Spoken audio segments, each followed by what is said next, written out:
Hello everyone, welcome to Chanakya coaching centre. तो चलिए आज हम शुरू करेंगे अपने प्राइम नंबर्स का नेक्स्ट लेक्चर। ठीक है, तो लास्ट क्लासेस जो हमने देखी थी उसमें basic of the prime numbers था। उसके बाद हमने एक दो सेशंस किए हैं प्राइम नंबर के पी वाई क्यूज पे। तो today we are going to discuss with the next session of the P Y Qs. तो the first question of today's session is,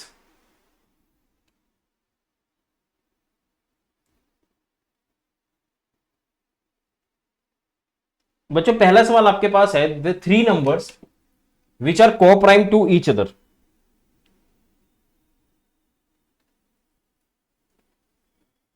are such that the product of the first two is 391 and that of the last two, here could be TWO2, is 943.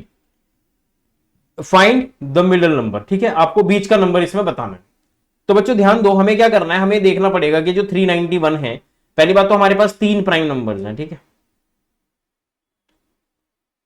तो जो first to का product है और last to का product है वो हमें दे रखा है। इसका मतलब यहां पे 391 का दे रखा है, आपको ये वाला प्रोडक्ट दे रखा है, और ये दे रखा है आपको कुछ 943 का। तो 391 का अगर मैं प्रोडक्ट निकालना शुरू करूं तो क्या बनेगा बच्चों? देखो 391 जो है वो ऑलमोस्ट किसके आसपास है? 20 के स्क्वायर के आसपास है। पहली बात तो 20 का स्क्वायर बेटा देखो 400 होता है। सबसे पहले आप समझो 20 का स्क्वायर क्या होता है? 400। तो इसका मतलब यह है कि 391 जो है वो 400 से कम है। तो इन बिटवीन कोई दो ऐसे नंबर हैं जिनका 91 वन आ जाए। तो ऐसे कौन कौन से प्राइम नंबर्स हो सकते हैं जिनमें वन आ सकता है? देखो अगर मैंने दोनों नंबर 20 से कम ले लिए तो फिर तो नंबर 391 से कम हो जाएगा, है ना। तो एक नंबर कम और एक नंबर ज्यादा ले सकता हूं। तो मैं आपसे कह सकता हूं कि जैसे मान लीजिए प्राइम नंबर 17 है और एक 23 है, तो 7 या 21 ये पॉसिबल है। क्योंकि अगर मैं मान लो 13 और 17 लेता हूं, पॉसिबल तो ये भी है, पर क्या ये 391 होगा? नहीं हो सकता, क्योंकि 200 के आसपास जाएगा। तो 17 और 23 कुड भी पॉसिबल गाइस। तो मैं चेक कर लेते हैं एक बार, 23 और 17 क्या पॉसिबल है? 17 दूनी 34, 34 and we have 51 over here, 17 3 जा 23। तो यस इट इज। तो जैसा कि मैंने आपको बताया बिल्कुल इसी तरीके से कि दो नंबर ढूंढ लो, एक परफेक्ट स्क्वायर ढूंढ लो जो उसके आसपास लगता है, और उसमें से ही आसपास के प्राइम नंबर्स देख लो कौन से पॉसिबल हैं। ठीक है, तो उसके बाद ये हो गया आपके पास। अब हमें कंफर्म ये करना है कि पहला नंबर 17 और दूसरा 23 है। ठीक है, तो इसका मतलब ये कि जो लास्ट के दो प्राइम नंबर है वो तो देखो 943 तो और भी बड़ी वैल्यू है। तो अगर बच्चों ये और भी बड़ी वैल्यू है तो जो 23 है वो मल्टीपल में चलना चाहिए। तो चलिए देखते हैं अगर ये 23 का मल्टीपल है या नहीं। तो 943 को इफ आई डिवाइड बाई 23, तो देखो 23 चौके 92 आता है, 4 92 होगा बेटा, और 23 से कम 23, तो 41 is a prime number. Yes it is a prime number. Is that clear? तो आपके पास कौन से तीन प्राइम नंबर आ गए? एक आगे बच्चे 17, then we have 23 and then we have 41। तो ये सारे के सारे प्राइम नंबर्स हमारे पास आ चुके हैं, तीन जो इसमें पूछे गए थे। ठीक है, आपसे कहा गया है find the middle one, so middle one is 23। तो आई होप आपको ये वाला पहला क्वेश्चन जो है क्लियर हो गया होगा। तो बढ़ते हैं अपने अगले क्वेश्चन पर बच्चों। सेकंड कहता है there are four prime numbers are arranged in ascending order.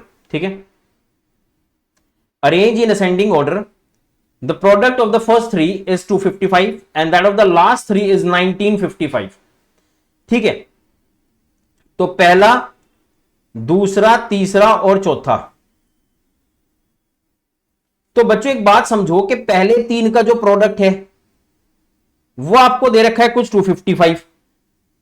ठीक है, और बेटा जो लास्ट के तीन है उसका प्रोडक्ट आपको दे रखा है बेटा 1955। Is it clear? इसका सीधा मतलब ये है, देखो तुम्हें सबको पता है कि ये जो 255 है 5 का मल्टीपल है, तो 5 इंटू 51 आएगा। इसका मतलब जो सेकंड नंबर है ये कंफर्म 5 होना चाहिए। भाई आप देखो ना, 51 के फैक्टर्स बनाओ, 17 3 51 होता है।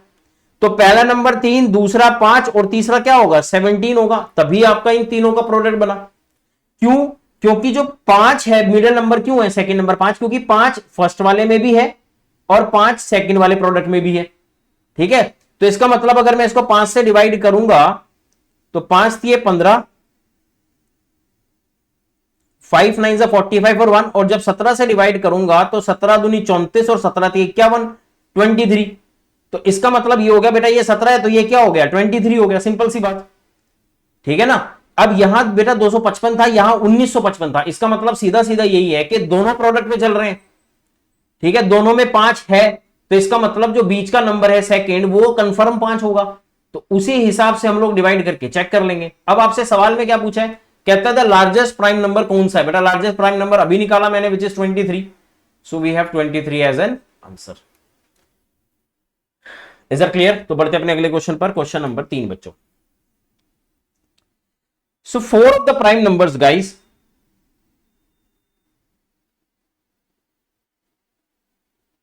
in 4 consecutive prime numbers are arranged in ascending order. The product of the first 3 number is 385 and that of the last 3 is 1001. तो 385 है। पहली बात तो देखो, पहला नंबर, दूसरा नंबर, तीसरा और चौथा, हमारे पास 4 नंबर है बच्चों। हमें इन चारों का क्या निकालना है, प्रोडक्ट। अब पहले 3 का जो प्रोडक्ट है वो हमें दे रखा है बेटा, इस 3 का जो पहले 3 का प्रोडक्ट है बेटा वो हमें दे रखा है 385, और जो बच्चों लास्ट के 3 के प्रोडक्ट जो हमें दे रखे हैं वो हमें दे रखे हैं 1001। तो ये 5 से डिवाइड, पहली बात तो इसमें 5 है तो 5 से फैक्टर बनेगा, 5 7 35, और बचा कितना, अगेन 35, तो 7 35, तो इसका मतलब 5 इंटू 7 इंटू 11। इसका मतलब ये 7 इंटू 11 है कंफर्म, क्योंकि पहला नंबर तो 5 है, 5 सिर्फ अकेला इसके अंदर है। तो और हमने एक चीज और पढ़ रखी है कि जो 1001 है बच्चों, वो आपके पास 7 11 और 13 का प्रोडक्ट होता है। तो बेटा देखो, अगर इसमें पहले में 7, अब इसको 7 से डिवाइड करो पहले, 7 1 7, 7 4 28, और 7 3 21। तो ये क्या बना, 7 इंटू 11 इंटू 13 बन गया, क्योंकि 143 किसका प्रोडक्ट है, 11 और 13 का। इसका मतलब मेरा लास्ट नंबर क्या होगा, 13। तो आपसे क्या पूछा है बच्चों, आपसे पूछा है find the largest prime number which is 13। तो हमारे पास इस क्वेश्चन का जो आंसर है बेटा वो हमारे पास आ जाएगा 13। तो बढ़ते अपने अगले क्वेश्चन पर, क्वेश्चन नंबर 4। नेक्स्ट क्वेश्चन आपसे कह रहा है बच्चों, there are 5 prime numbers written in the sending order. The product of first 4 is 6545 and that of the last 4 is 24871। तो what is the last prime number is. चलिए, बड़ा अच्छा सवाल है। तो अब फिर से वही चीज, हमारे पास यहां पे 5 नंबर है, 1 2 3 4 और बेटा 5। अब पहले 4 नंबर का जो प्रोडक्ट है वो मेरे पास आपको दे रखा है 6545। तो क्या करूंगा, पहले मैं इसके फैक्टर ब्रेक करनी शुरू करूंगा। पहले मैं इसको 5 से डिवाइड करता हूं। भैया 6545 को बच्चे जब आप 5 से डिवाइड करोगे तो 5 1 5 अपने पास आया 15, 5 3 15, उसके बाद आया 4, और काम नहीं चलेगा, 5 लेना पड़ेगा, तो यहां पे 0 लगाना पड़ेगा, 5 9 45। ठीक है, तो कितना हो गया ये 5 इंटू 5, हाँ जी 5 इंटू 5 9 45, 13 पंजे 65 और 9 पंजे 45। ठीक है, तो 1309 आ गया ये, है ना। तो 1309 अगर ये आ गया बच्चों,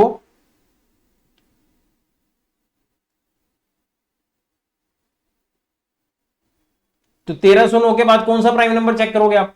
अब इसमें 1309 में, चलिए अगला नंबर चेक करके देखते हैं, 7 के वैल्यू में जाता है क्या, 7 मल्टीप्लाई बाय, चलिए चेक कर लेते हैं एक बार, 1309, 7 से कटेगा क्या, 7 1 7, बचा मेरे पास बेटा 60, 7 8 56, बचा 49, 7 7 49, दैट इज 187। तो 187 इज ऑल्सो प्राइम नंबर।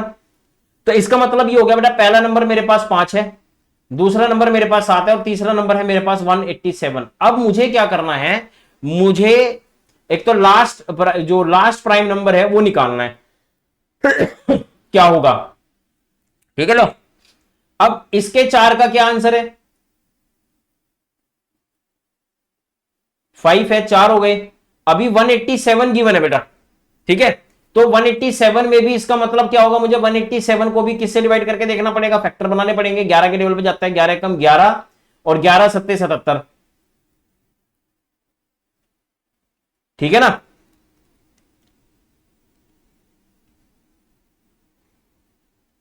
तो 5 11 7 तो यही आ गया।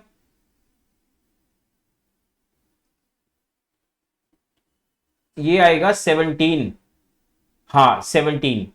17 इंटू 11 आ जाएगा, 11 कम 11, 11 से 77, चलो जी 17 आ गया। तो बेटा देखो आपके पास पहला प्राइम नंबर क्या आ गया, मेरे पास आ गया 5, दूसरा मेरे पास आ गया बेटा 7, तीसरा मेरे पास आ गया बेटा 11 और चौथा मेरे पास आ गया 17। तो अब मुझे क्या करना है, वो पांचवा नंबर ढूंढना है क्या है। तो मुझे क्या करना पड़ेगा बेटा, सबके फैक्टर्स तैयार करने पड़ेंगे। कौन कौन से बेटा, 2 4 8 7 1 है। तो मुझे क्या करना है, पहले इन तीनों से डिवाइड करके देखना, तब जाके वो चौथा नंबर आएगा। तो पहले 7 से कर लो, 7 3 21 बचा 38, 7 5 35 बचा 37, 7 5 35, 7 3 21, ठीक है ना। उसके बाद मैं 11 से करता हूं उसको बेटा, 11 थिया 33 बचा मेरे पास 25, 11 दूनी 22 बचा मेरे पास 33, 11 थिया 33। अब मैं बेटा इसको 17 से करूंगा, 17 एकम 17 बचेंगे 53, 17 9 153। तो 19 is the last prime number. इसका मतलब जो बेटा लास्ट के 4 डिजिट हैं, जो लास्ट के 4 डिजिट है वो मेरे पास पड़े हैं 7 11 17 और 19। तो I have the last prime number is 19 बच्चे। तो मेरे पास प्यारे बच्चों आंसर आएगा, अच्छा ये यहां पे 1 जो है ये मिसिंग है, सो द आंसर इज 19। ठीक है, चौथा क्वेश्चन सबको क्लियर, बढ़ते हैं आगे।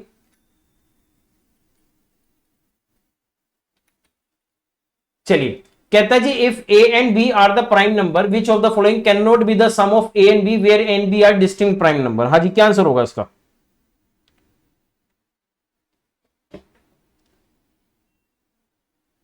ए and B are prime numbers. देखो ए और बी जो है मेरे पास एक प्राइम नंबर है, पहली बात, ठीक है, और ये दोनों अलग अलग प्राइम नंबर्स हैं। तो कह रहा है इनमें से कौन सा सम नहीं हो सकता। देखो पहली बात, अगर मैं 2 और 3 लेता हूं तो 5 बनता है, ठीक है। मैं 3 और 7 भी ले सकता हूं तो 10 is a prime number, it is a possible, yes 10 एक प्राइम नंबर है। सॉरी, विच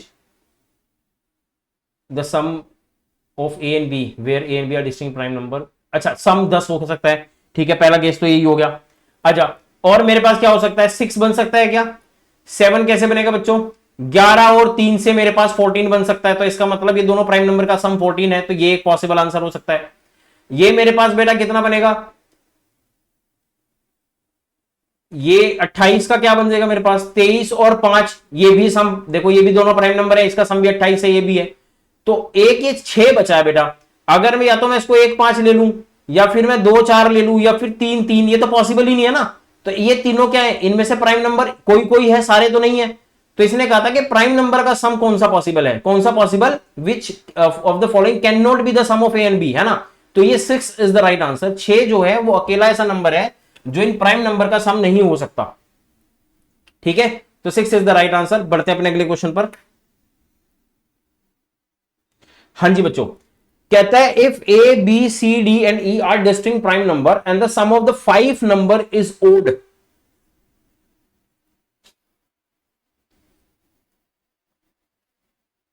ठीक है, इसका मतलब ये हो गया बच्चों कि इसने बोला है कि इन सबका सम जो है 5 का वो ओड है भैया। कहता है जी a plus B plus C plus D plus E, इन सबका सम बेटा ओड आएगा। आप एक चीज सोचो, हमारे पास ना बेटा एक ही ऐसा प्राइम नंबर है जो हमें देगा इवन, है ना, वो है 2। इसका मतलब बच्चों अगर ये सबका सम ओड आ रहा है ना, तो इसका मतलब देखो, अगर ये कहता इवन, अगर ये कहता इवन, तो मैं पहले वाले को चलो 2 मान लेता, बाकी दोनों में से कोई भी ओड हो सकते थे, जैसे 3 हो गया, 5 हो गया, 7 हो गया, 11 हो गया। क्योंकि देखो मेरी बात सुनो, अगर 2 ओड नंबर हैं, 2 ओड नंबर हैं, तो उन दोनों का जो सम होगा बेटा वो हमेशा इवन आएगा। अब इसने ये बोल दिया कि मेरे पास पांचों का सम ओड है, तो अगर बेटा पांचों का सम ओड है तो देखो मेरी बात सुनो, 2 ओड इवन देंगे, फिर से 2 ओड जो होंगे वो आपको इवन देंगे। तो इसका मतलब जो 5वां नंबर है उसके सम पर निर्भर करेगा। अगर तो वो ओड हुआ तो बेटा odd plus even plus odd वो आपके पास ओड ही रहता है, तो आंसर आपके पास बेटा ओड आएगा, ठीक है ना। अगर मैं इसको इवन ले लेता तो आंसर इवन आ जाता। तो इसका मतलब जैसे मैं एग्जांपल में दे रहा हूं यहां पे, ये इनका सम इवन है, क्या है इनका सम इवन, तो मुझे 2 इंक्लूड नहीं करना। तो 3 5 7 11 और 13, अगर मैं इन सबका सम कर दूं तो I have only odd numbers. तो कह रहा है अगर मैं पहले 4 का सम कर दूं तो क्या होगा, जैसे 3 5 8 हो गए, 8 और 7 कितने होते हैं 15, 15 11 26। तो ये क्या एक इवन नंबर है बेटा, क्या है ये इवन नंबर। तो मेरा जो इस क्वेश्चन का आंसर होगा कि इन चार का जो सम है वो हमेशा मेरे पास क्या रहेगा, इवन। Is that clear? तो चलिए बढ़ते हैं अपने अगले क्वेश्चन पर बच्चों, क्वेश्चन नंबर 8।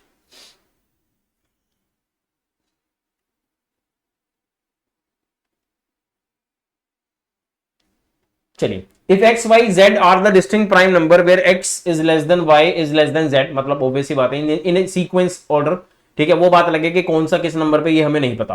कहते जी X plus Y plus Z is 70, then what is the value of Z. देखो मेरी बात सुनो, क्वेश्चन कह रहा है कि एक्स छोटा है वाई से, वाई छोटा है जेड से, इसका मतलब जेड सबसे बड़ा नंबर है, वाई बीच का नंबर है।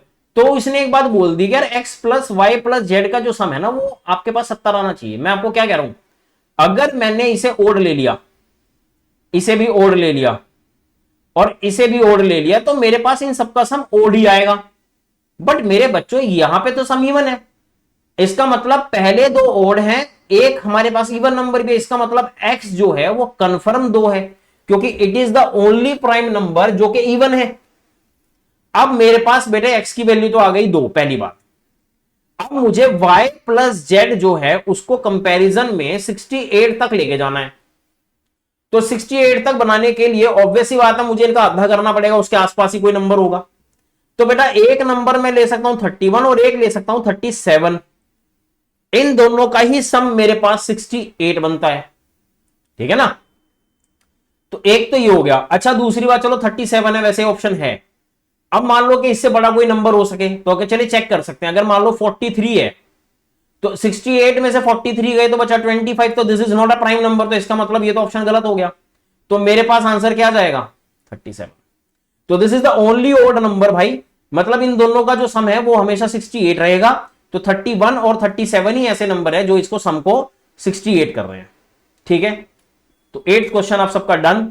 तो बढ़ते अपने अगले क्वेश्चन पर बच्चों, क्वेश्चन नंबर 9। तो इसी तरह के बच्चों क्वेश्चन एग्जाम में रहेंगे। अगला क्वेश्चन फिर से कहता है if X Y Z are the prime numbers and X plus Y plus Z is 38, so the maximum value of X क्या होगी। मेरी बात सुनो, अभी जस्ट पिछला क्वेश्चन जो मैंने लिया था उसी से रिलेटेड है बेटा। X plus Y plus Z जो है वो 38 है, अभी बताया ना। ये इवन होगा तो ये दोनों ओड होंगे तब जाके सम। भाई ओड प्लस ओड क्या होता है, इवन, ठीक है ना। तो इवन प्लस इवन होगा तभी जाके इवन सम आएगा, इसका मतलब ये तो कंफर्म में 2 आ गया। बचा कितना मेरे पास बेटा, y प्लस जेड जो है वो मेरे पास बचना चाहिए 36। अब कह रहा है जी हमें मैक्सिमम वैल्यू ऑफ एक्स लेना। चलो एक्स को कुछ भी ले सकते हैं, लेट्स सपोज मैं मैक्सिमम वैल्यू देना ना, चलो कोई बात नहीं, एक काम करते हैं जेड को 2 ले लेते हैं, कोई फर्क नहीं पड़ता इससे। तो एक्स प्लस वाई ले लो 36, ठीक है। तो इसका मतलब यहां पे क्या क्या हो सकता है, देखो 5, अगर मैं यहां पे 3 डालता हूं तो ये 33 आएगा, हमें मैक्सिमम चाहिए तो ये तो गलत है क्योंकि ये प्राइम नंबर नहीं है। तो बट अगर मैं 5 डाल दूं तो ये 31 आ जाएगा, तो यही एक प्राइम नंबर है, इससे मैक्सिमम नहीं हो सकता। अगर मैं गलती से 7 ले लूं ये 29 आ जाएगा, 29 भी प्राइम नंबर है। पर भाई ने पूछा what is the maximum value of x, तो मैक्सिमम वैल्यू ऑफ एक्स 36 को बनाने के लिए 31 और 5 का ही यूज करना पड़ेगा। तो मेरे पास जो राइट आंसर है बेटा वो आपके पास आ जाएगा 31। तो इस क्वेश्चन का आंसर बच्चों आपके पास रहेगा 31। तो बढ़ते अपने अगले क्वेश्चन पर, क्वेश्चन नंबर 10। हाँ जी, so what is the question, same as the previous one guys. Question कहता है if X Y Z are the prime numbers and X plus Y plus Z is 54, find the possible pair of X Y Z. तो बच्चों ध्यान दो, आपके पास x plus Y plus Z की जो वैल्यू है वो 54 है,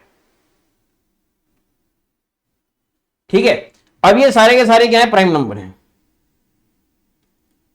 इसने कहा है जी हमें x और y का पॉसिबल पेयर चाहिए, क्या क्या बन सकते हैं।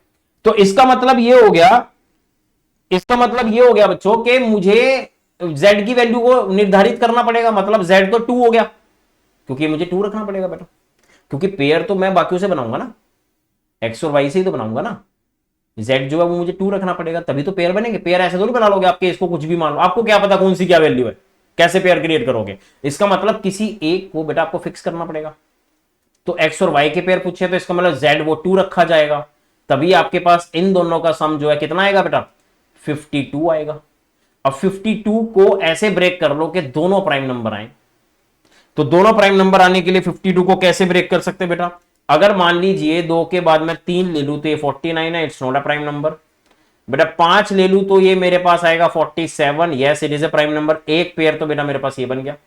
दूसरा मैं 11 और 41 से बना सकता हूं, 2 पेयर बेटा मेरे पास ये बन गए। और तीसरा बच्चों मैं बना सकता हूं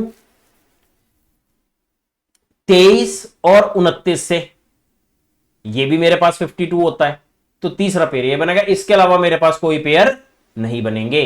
तो बेटा मेरे पास इस क्वेश्चन का आंसर जो है वो 3 है, क्योंकि और किसी के साथ जो है इसकी पेयरिंग नहीं पॉसिबल है। ठीक है, तो बस ये चीजें आपको ध्यान में रखनी है कि आपसे कब किस क्वेश्चन के बारे में बेटा पूछा जाएगा, बस आपने यही चीजें बहुत बढ़िया तरीके से समझनी है। ठीक है, आगे सेशंस को कंटिन्यू रखिए, सारी वीडियोस को प्रॉपरली देखिए। ठीक है, आगे आने वाले सेशन में आपको बहुत सारी चीजें नई देखने को मिलेंगी। तो for this today's session, thank you so much, have a good day, see you in the next class guys।